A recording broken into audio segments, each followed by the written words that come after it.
आता आणखी एक अपडेट समोर आलेली आहे खडकवासला धरणासंदर्भातली।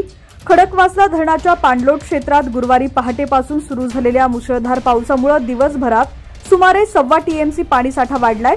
सुरू असलेल्या पावसामुळे धरणांमधील आवक वाढली। यामुळे जलसंपदा विभागाने रात्री 9:30 वाजता खडकवासला धरणातून 12,434 क्युसेकने मुठा नदीत विसर्ग सुरू केलाय।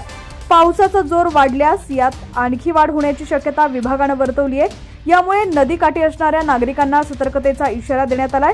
शहरात गुरुवारी पहाटेपासूनच मध्यम स्वरूपाच्या पावसाने हजेरी लावत शहरात सर्वत्र पाणीच पाणी केलं।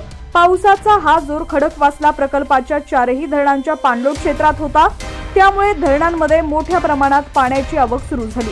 परिणामी पावसाचा जोर लक्षात घेऊन जलसंपदा विभागाने दुपारी 1 वाजेपासून खडकवासला धरणाच्या सांडव्यावरून मुठा नदी पात्रामध्ये 1920 क्युसेकने विसर्गास सुरुवात केली। यानंतरही पावसाचा जोर कायम राहिल्याने संध्याकाळी 6 वाजता हा विसर्ग 4,345 क्युसेक इतका करण्यात आला।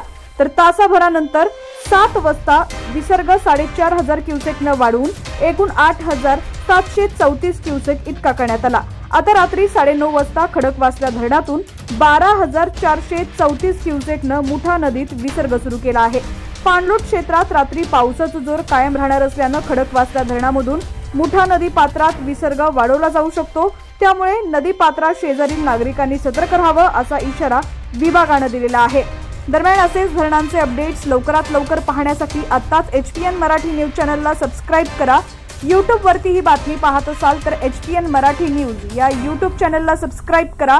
फेसबुक वरती पाहत असाल तर HPN मराठी न्यूज या आमच्या फेसबुक पेजला देखील नक्की फॉलो करा। या दोन्ही प्लॅटफॉर्म वरती तुम्हाला आमचे अपडेट्स लवकरात लवकर मिळण्यास मदत होईल।